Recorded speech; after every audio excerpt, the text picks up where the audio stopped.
सुनो सुनाती में मैं आपको हमारी भारतीय संस्कृति, हमारी परंपरा और हमारी मिट्टी से जुड़ी कहानियाँ सुनाती हूँ। आज मैं आई हूँ चित्तूर, आंध्र प्रदेश के ज़िले के एक मंदिर में, और मंदिर का नाम है कानियप्पम विनायक मंदिर। यह मंदिर बहुत ही पुराना है और यहाँ जो गणपति हैं वो स्वयंभू हैं। इस मंदिर को सबसे पहले 1000 साल पहले चोला राजाओं ने बनाया था। फिर 1350 के आसपास विजयनगर के राजाओं ने भी इस मंदिर को आगे खूब विस्तार दिया और इसका बृहद स्वरूप बना। अभी भी आज जब हम यहाँ आए हैं तो इस मंदिर में जो है वो पुनरुत्थान का कार्य चल रहा है। तो यहाँ से जुड़ी एक रोचक कहानी है। हजारों साल पहले यहाँ पर 3 भाई रहा करते थे। तीनों भाइयों में शारीरिक विकलांगता थी। एक भाई अंधा, तो दूसरा बहरा और तीसरा गूंगा। तीनों भाई इसी जगह पर अपनी खेती किया करते थे और रहते थे। एक बार उन्होंने सोचा कि उनका कुआं सूख गया, तो उन्होंने उस कुएं को तीनों ने मिलकर के और खोदना शुरू किया।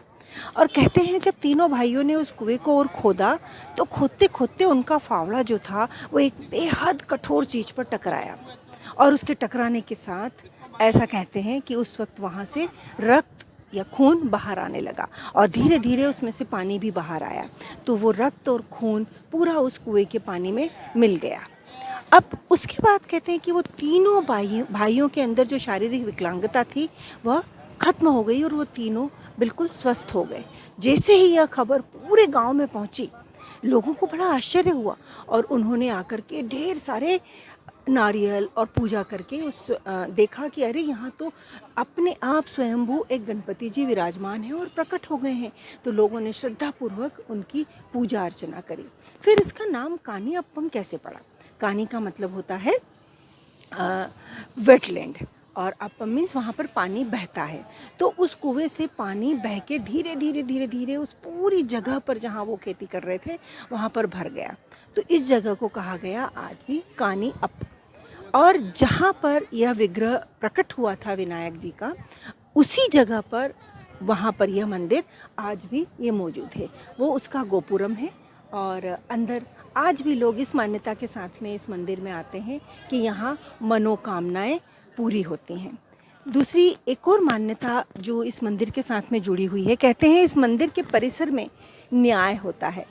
ऐसा माना जाता है कि अगर किन्हीं 2 लोगों में कोई विवाद है या झगड़ा है और वे दोनों अगर मिलकर के यहाँ आए तो उस विवाद का हल अपने आप हो जाता है। अर्थात जिस भी व्यक्ति की गलती है, यहाँ कुछ ऐसा है कि वह स्वयं इस बात को मान लेता है कि गलती उसकी है और वह अपनी गलती को स्वीकार करता है और लोगों के बीच का विवाद सुलझ जाता है। साथ ही साथ इस मंदिर को यह भी माना जाता है कि यहाँ लोगों की मनोकामनाएं पूरी होती हैं। और यह भी कहा जाता है कि यहाँ पर जब प्रमाणम के रूप में लोग एक कोई प्रण लेते हैं कि मान लो मुझे किसी को स्मोकिंग या सिगरेट छोड़ना है और किसी को अल्कोहल छोड़ना है या कोई भी ऐसी चीज़ जो लोग छोड़ना चाहते हैं, तो गणपति जी को साक्ष्य मानकर, प्रमाण मानकर वे यहाँ यह प्रण लेते हैं कि मैं इसको अब आगे नहीं करूँगा। तो वो चीज़ वो छोड़ लेते हैं। इसीलिए यहाँ पर वर सिद्धि गणपति भी इनको माना जाता है, क्योंकि आप जो सिद्ध करना चाहते हो वह चीज़ पूरी हो जाती है।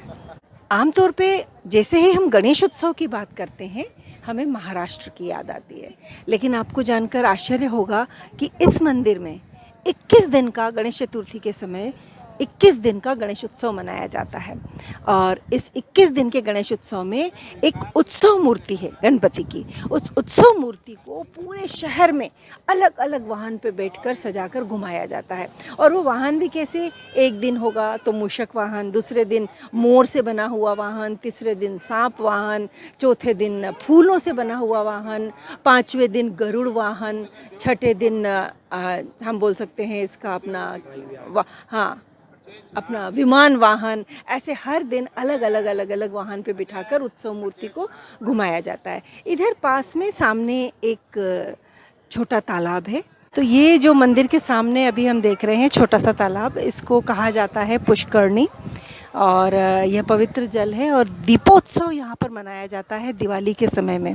पूरे इस तालाब में दिए छोड़े जाते हैं और उसके बाद यह दृश्य यहाँ पर जो होता है बहुत ही सुंदर होता है। वैसे इस मंदिर से पास में एक नदी है और उस नदी का नाम है बाहुदा। अब ये नदी का नाम बाहुदा क्यों है, इससे जुड़ी हुई भी एक बड़ी रोचक कहानी है। दो भाई थे, शंख और लिखित। उन दोनों ने एक बार सोचा कि हम इस तीर्थ स्थान की यात्रा पर आएं, और वे दोनों भाई शंख और लिखित चल पड़े। शंख और लिखित के चलने के साथ रास्ते में चलते चलते भूखा प्यासा जो छोटा भाई था लिखित, उसे लगा कि ये जो आम का बगीचा है जिसका भी, इसमें से मैं आम तोड़ कर खा लेता हूँ। तो बड़े भाई को यह बात अच्छी नहीं लगी। उसने कहा कि नहीं, तुमने बिना आज्ञा लिए इस आम को तोड़ा है, तो अब राजा को यह बात तो बतानी पड़ेगी कि तुमने यह आम तोड़ा है। और राजा को जब पता चलता है कि बिना आज्ञा के आम तोड़े हैं, तो राजा लिखित को दंड देते हैं, और वो दंड भी इतना ज़्यादा था कि उसकी दोनों बाहुओं को, हाथ को काट दिया जाता है। इस सजा के बाद वे दोनों भाई पुनः अपनी यात्रा को प्रारंभ करते हैं, और यहाँ आने के पहले यहाँ पास में एक नदी है, उसमें स्नान करते हैं। कहते हैं उस वक्त कुछ चमत्कार हुआ, और चमत्कार होने के साथ ही लिखित की जो दोनों बाहें थी, वो बाहें चमत्कारिक रूप से वापस आ गई।